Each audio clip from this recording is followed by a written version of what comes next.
자, 오늘 하나님 말씀은 로마서 12장 1절입니다. 그러므로 형제들아 내가 하나님의 모든 자비하심으로 너희를 권하노니 너희 몸을 하나님이 기뻐하시는 거룩한 산제물로 드리라. 이는 너희가 드릴 영적 예배니라.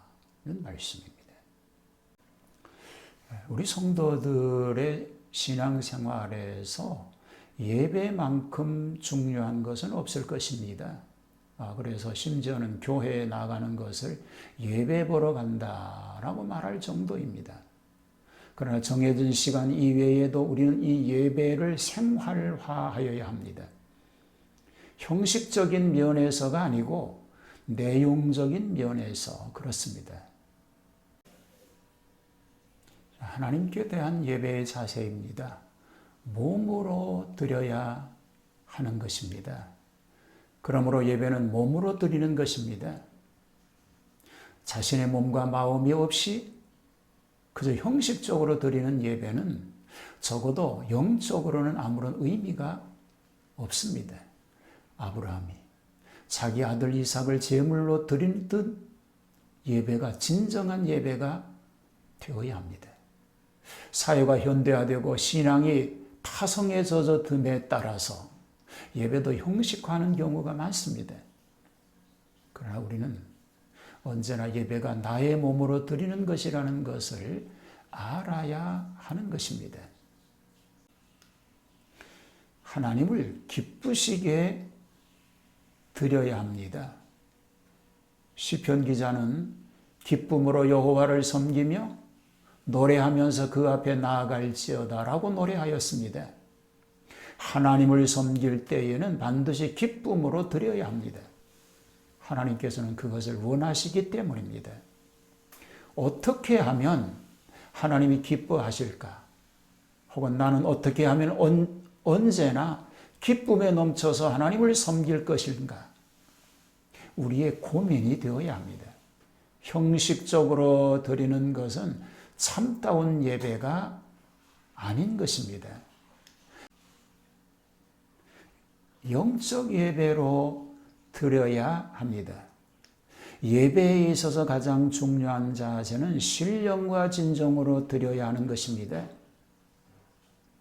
예배는 하나님을 섬김에 대한 우리의 자세를 보여주는 전형적인 예전인 것입니다. 때문에 하나님께 나아갈 때마다 신령과 진정으로 드리는 자세가 필요합니다. 마음은 전혀 없이 몸만 예배드리는 것은 진정한 예배가 될 수가 없습니다. 나의 모든 것을 드린다는 심정으로 정성을 다할 때 하나님께서 기뻐하시는 예배가 될 줄로 믿습니다.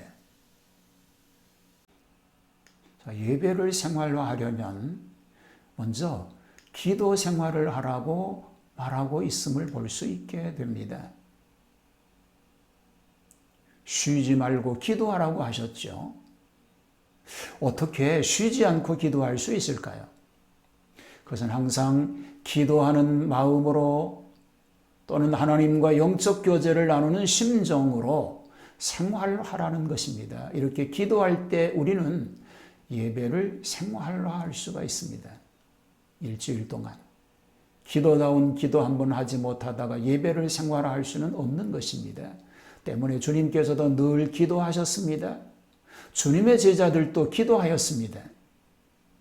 베드로 같은 이는 정한 시간을 통하여 늘 기도하는 중에 성전에서 나오다가 안전뱅이를 보고 일으키는 기적을 행합니다. 그뿐 아니라 5,000명이 회개하는 놀라운 역사를 체험하게 된 것입니다. 참으로 기도하는 이는 예배가 생활화되고 하나님과 밀접한 교제를 나눌 수 있게 되는 것입니다. 이런 놀라운 기도의 용사가 다 되시기를 주님의 이름으로 축복합니다. 찬송의 생활입니다. 하나님께서는 찬송 중에 거하시는 것입니다. 때문에 우리가 진정한 마음으로 찬송을 하며 주님을 바라볼 때에 성령이 충만한 역사가 나타나는 것은 물론이거니와 예배가 생활화될 수가 있는 것입니다. 세상에는 좋은 노래도 많고 훌륭한 가수도 많습니다. 그러나 하나님께서는 그들의 음악을 들으시는 것이 아니라 성도들의 찬송을 들으시는 줄로 믿습니다. 주님께서도 마지막 밤을 겟세마네 동산에서 보내시고 찬송하며 갔다고 했습니다. 우리는 찬송을 생활화하여야 하는 것입니다. 성령 충만의 생활화입니다. 초대교회 성도들은 늘 핍박의 위험이 상존해 있었으나 모여서 기도하고 성령의 충만함을 받기 위해서 기도하였습니다.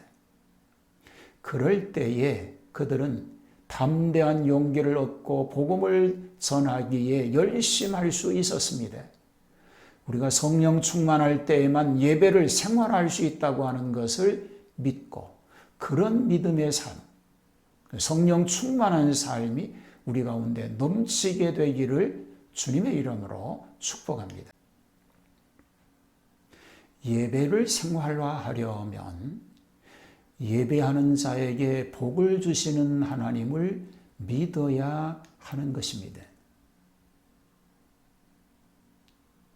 출애굽기에 나와 있는 말씀을 보면 내가 내 이름을 기념하게 하는 모든 곳에서 내게 향하여 복을 주시리라고 말씀했습니다.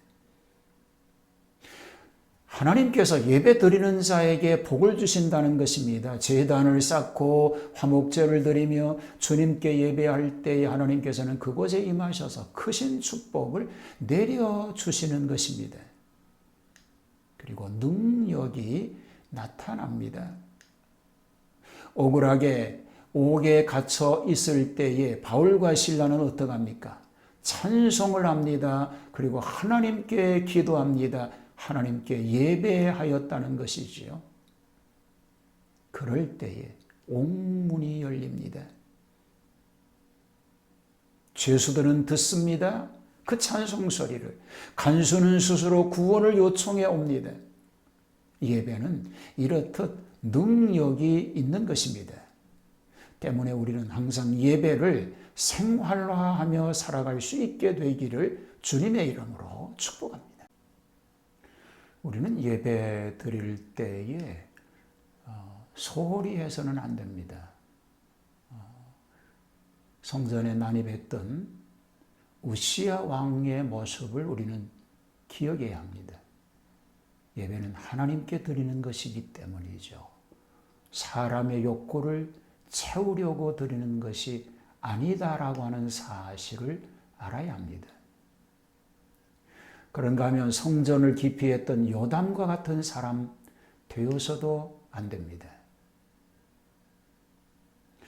우시야의 아들이면서 아버지의 모습을 보고 그는 아예 성전에 들어가기조차 하지 않았던 것입니다. 참으로 안타까운 일이라고 말하지 않을 수가 없습니다. 자, 성전을 폐쇄했던 아하스라고 하는 사람도 있습니다. 성전에 가지 않은 것뿐만 아니라 아예 성전을 폐쇄하고 말았던 것입니다. 오늘 또 이런 일들이 일어나고 있다고 하는 사실을 기억하고 오늘 우리는 예배가 소중한 것을 알고 성전이 귀한 것을 알고 하나님 앞에 온전히 예배하는 사람으로 설 수 있게 되어야 할 줄로 믿습니다. 하나님 아버지, 예배가 얼마나 중요한 것인가를 알게 하시고 우리는 항상 하나님을 온전히 예배하는 예배자가 되게 하여 주옵소서. 오늘도 거룩한 주일 하나님 앞에 신령과 진정으로 드리는 예배가 되게 하옵소서. 비록 온라인으로 예배하는 일이 있을지라도 하나님 앞에 온전함으로 드리는 예배, 받으시는 예배자가 되게 하옵소서. 예수님 이름으로 기도하옵나이다. 아멘.